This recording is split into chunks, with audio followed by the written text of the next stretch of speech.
Ahoy there, wayward souls, Gamepack Preacher here, and it's time for another Mascot video. Today we're going to be talking about one of the most iconic platforming mascots to ever exist, and I for one am excited to get into it. He's a very popular character, you see him on TV all the time, he's yellow, and here he is. Okay, wait, before you start chucking tomatoes at me, hear me out.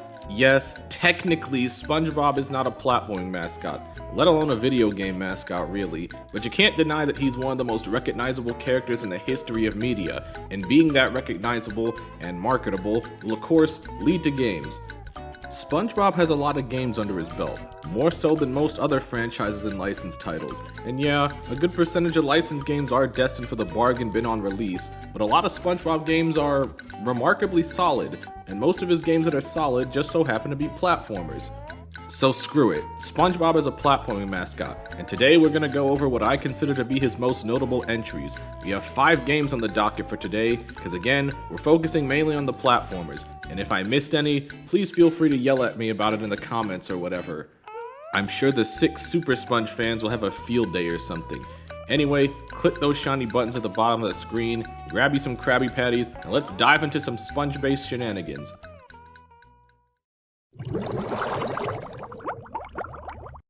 So for our first title, we have Revenge of the Flying Dutchman, a humble little platformer released in 2002 for the GameCube and PS2. It was developed by Vicarious Visions, a studio with quite the reputation behind their belt even at the time, and Big Sky Interactive, who only did one other game, and closed down right after this game. Anyway, the plot of the game all starts with our Absorbent hero playing fetch with his pet snail, Gary. Gary, bless his soul, digs up a treasure chest instead of a stick. Unfortunately, the chest houses a bottle that imprisoned the dreaded Flying Dutchman, who will force whoever unearths him to serve in his ghostly crew for eternity, be they sponge or snail. So it's up to SpongeBob to recover the Dutchman's treasures, rescue his friends, and save Bikini Bottom. Relatively standard stuff. So how does a sponge stop a spooky ghost from enslaving his friends? Well, the game will consist of you platforming through several locales and completing tasks and challenges to collect tiles that spell out your name, or I guess SpongeBob's name. Once you collect all the tiles, you do a rudimentary puzzle to uncover the location of one of the Dutchman's treasures. You find the treasure, wash, rinse, and repeat. And that's really all I have to say on the matter, mainly because that's really all there is to say about the gameplay. I will sum up my thoughts about Flying Dutchman with 4 words. This game is boring. I've played some amazing platformers in my years. I've also played some absolute dog water ones too, but I have very rarely played a platformer that has bored me to tears like this. This game goes beyond baby's first platformer, cause honestly, if I was a baby playing this, I'd still feel insulted. Even with like Mario or Kirby, usually those games at least ramp up eventually. This game doesn't challenge you, it barely has mechanics for you to engage with. I guess you have costumes you can change into, but even those just let you do like one additional thing. It's all just so freaking bland, and I'm talking like SpongeBob trying to be normal type bland. It's that bad. This game would have put me to sleep if it wasn't for the soundtrack haunting my every waking moment playing this game. And I normally don't make too big a fuss about a game's soundtrack and audio design, but in the case of the Flying Dutchman, this deserves a special mention for how much it really detracts from the experience. I'm pretty sure this game has like 10 tracks, like in total. You will hear the same track for each of these games' worlds, and you will hear the same track whenever you switch costumes as well. Sometimes one takes precedence over the other, but it will all be the same. So that means 90% of the time when you switch to, say, the jellyfishing costume, you will hear this.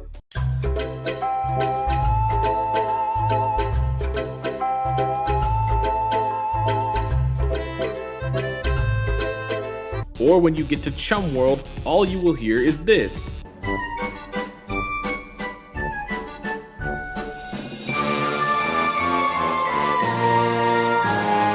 So even though the game will be boring you to tears, you can't even go head empty with it because the soundtrack will legitimately put you in a state of psychosis. That's certainly what it felt like to me at least. Even when you do reach the Dutchman in the first, final, and only boss battle in this game, that's a snooze fest too. You beat the Dutchman, save your friends, and the game just cuts to credits with one of the 10 tracks you've already heard. I just don't have much else to say, and even if I did, I'm not sure I'd want to keep going. 1.5 C stars out of 5. Part of my brain legit wishes I played Super Sponge instead. At least it would have made me feel something.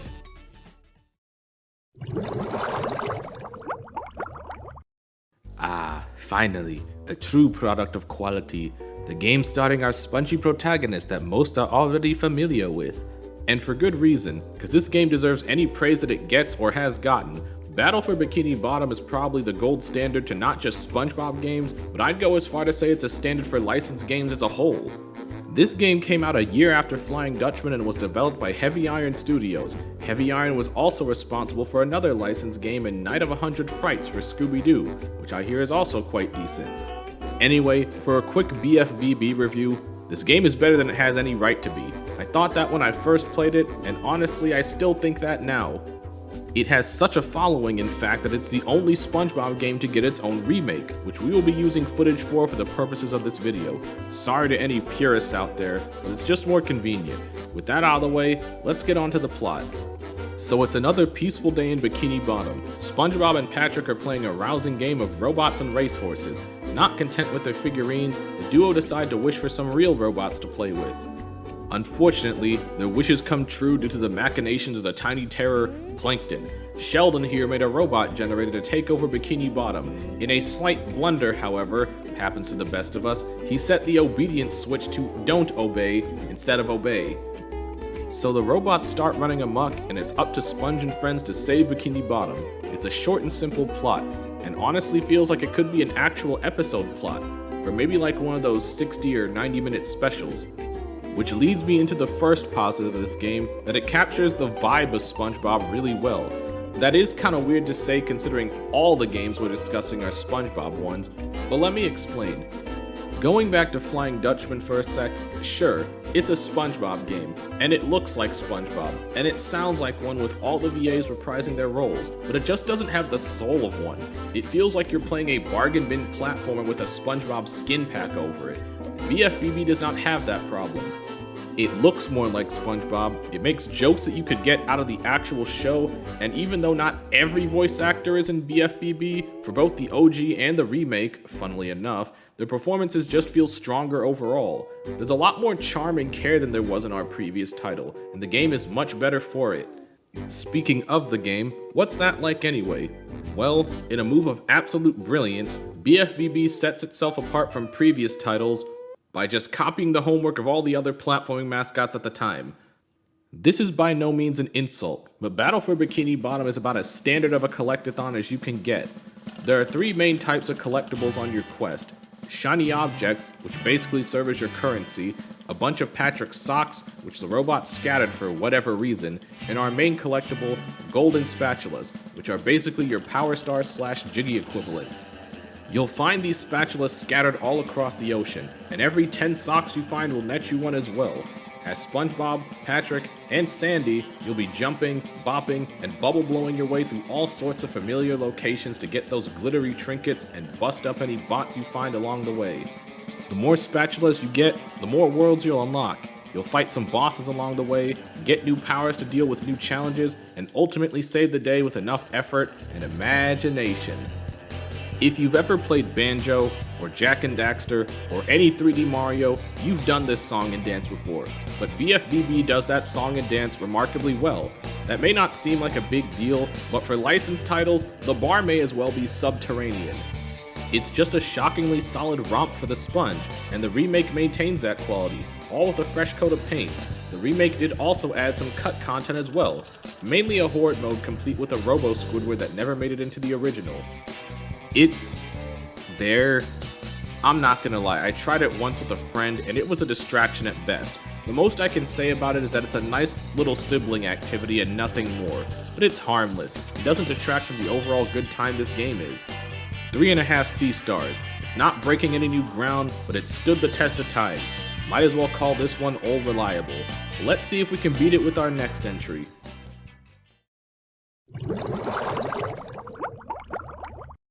So we fast forward another year for our next SpongeBob game in the SpongeBob SquarePants movie. the video game. This one is also from Heavy Iron Studios and actually runs on the same engine as BFBB, and if anything, that's only one of quite a few similarities it shares with its predecessor. This is normally the part where I go over the plot, but considering it's a game based on the movie, it's just a Cliff Notes version of that. If you haven't seen the SpongeBob movie before, shame on you. Go watch some cinema when you finish this video. So moving right on to the gameplay, considering this game is similar to BFBB, you'd probably guess that I think it's just as favorable, right? Well, let's talk about that. So the movie game is similar to BFBB, but it follows a more linear structure, having you go from stage to stage as you follow the plot of the movie. You are still collecting things, however, albeit a different assortment of trinkets. Instead of shiny things, we'll be collecting dumbbells, because we're men, and men don't collect silly things like shiny objects, or stamps, or trading cards. We pump iron and beat our meat, or something. Anyway, these dumbbells will actually be used to upgrade your characters, be it their health or one of the many abilities you'll be learning throughout your journey. In order to progress on this journey, you will need to collect your main collectible, Goofy Goober tokens, which you get by completing the challenges in the levels you go through. Sounds simple, and it is. But the problem arises when you realize the game is structured like some expired tartar sauce. Although getting Goober tokens isn't a tall ask, a lot of them you won't be able to get on your first run through a stage, and that leads to that thing that I love to hate. Say it with me, everyone: backtracking. And that issue is only compounded when you cannot progress through the game because you are lacking in tokens. The game will quite literally stonewall you until you get the requisite amount of funny money to progress. And the killer thing is most of the moves you learn were just moves you had in Battle for Bikini Bottom by default. Like, you're really gonna force me to backtrack for some tokens, also I can learn something I could do in the prior game for free?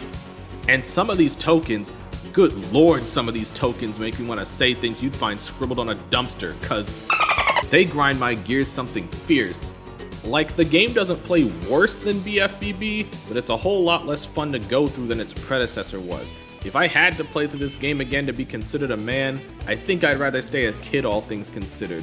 2.5 C stars. I've played worse, but this game's chops aren't all too righteous.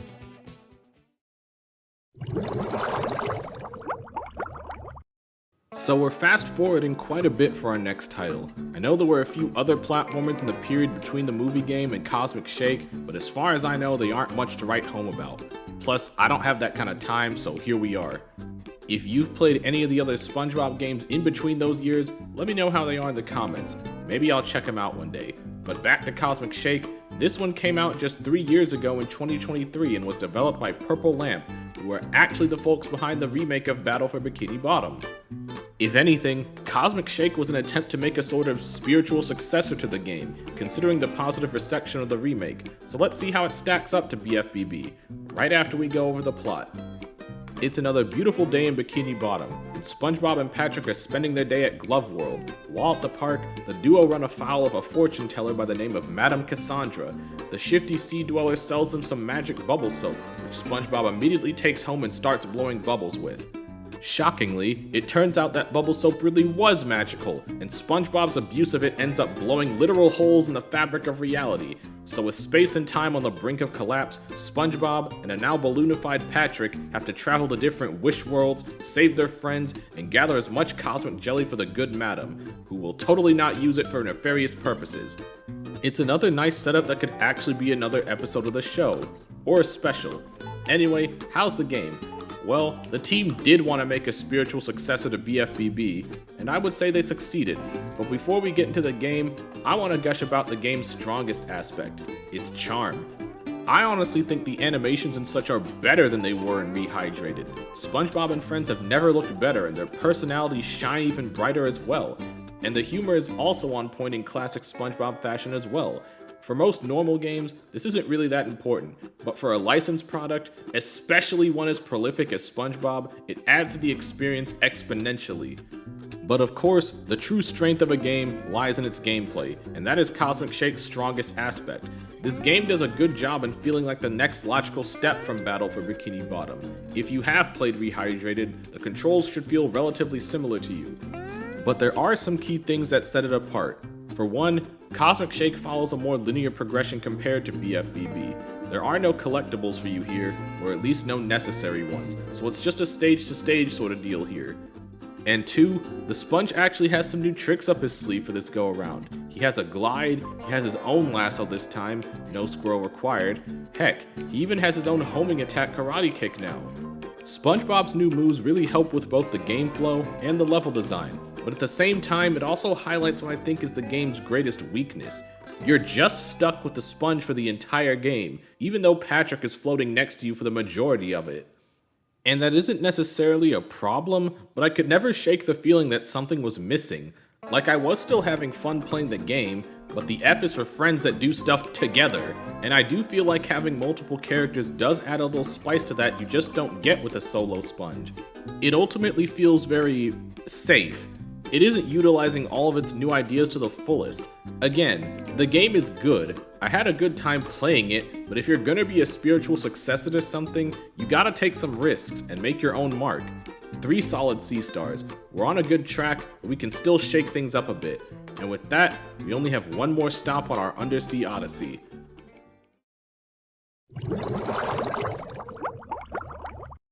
So our final stop on this aquatic adventure is SpongeBob's most recent title, Titans of the Tide. Coming out roughly 2 years after Cosmic Shake, Purple Lamp is once again behind the helm for another crack at the sponge. Y'all should already know the drill by now, so let's get into it.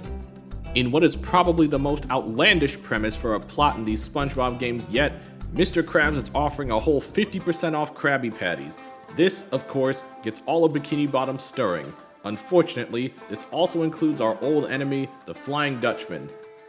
Double unfortunately is that this once-in-a-lifetime deal also attracts King Neptune to the premises. Flaunting his royal privilege and cutting in line, this pisses the Dutchman off, which long story short, basically results in the 2 Titans getting into a dick measuring contest which threatens all of Bikini Bottom. So it's up to Sponge and friends to calm the 2 powerhouses down and once again save the day.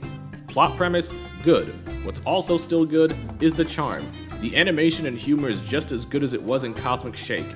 Heck, I'd say it's even better than it was in Cosmic Shake. Everything seems bouncier and more fluid. There are a ton more references, and it all just reeks of love for the franchise, but it could be up to debate on which is better in this regard. However, what Titans unequivocally does better than its predecessor is with its gameplay. You're in control of both SpongeBob and Patrick for this adventure, so that nitpick is already dealt with. Even with our hero getting ghostified at the beginning of the game, the duo can switch between who stays corporeal with the power of friendship. SpongeBob maintains most of his moveset from his previous outings, Cosmic Shake included, and Patrick actually got himself some new moves. Apparently he must have discovered some sea mole ancestry in his family tree or something, because the starfish can burrow under soft surfaces. This lets him get into all sorts of nooks and even use geyser pockets for some sick air, and as simple as it sounds, it all flows together seamlessly because of the swapping mechanic. You can swap between SpongeBob and Patrick freely, regardless of what action you're currently taking, all with the push of a button. And it's this one little change that makes Titan's sign so much brighter than its predecessors, even more so than BFBB. Not only does this enhance the platforming, it also allows for the level design to be much more creative, something the devs took well into account. The game will put the idea of hot swapping in your head, and later outright expect it of you, and it's just plain fun. And I would go as far to say that the platforming in Titans goes beyond just being solid, it's just good. Like genuinely good. Not to mention all the cool costumes and cosmetics you can get with the in-game currency, although some of them are paywalled behind DLC. To be honest, my biggest gripe with this game is that it's kind of on the short side. By the time I was at the last stretch, I was actively thinking to myself, wait, am I really at the end? Don't get me wrong, you will have a good time, but you will also want more when it's over. And no, the optional challenges and further DLC challenges do not alleviate this. Despite all this, I would honestly say Titans of the Tide is SpongeBob's best platformer to date, maybe even his best game to date. And if Purple Light ends up making another one, we might be in for some peak if they ramp up the playtime. 4 C stars, debatably his best game ever, at least for now. And with that, we've wrapped up our little aquatic excursion. Ultimately, I just find it funny how of all the licensed games there are out there, SpongeBob is the one that's the most consistent quality-wise. They aren't all winners as we've gone over, but I'd say there's, at the very least, an equal amount of good and bad. at least of the games I've played. If there are any decent SpongeBob games I may have missed, again, let me know in the comments below. Thank you for watching, more to come down the stream, and above all, stay coral, y'all.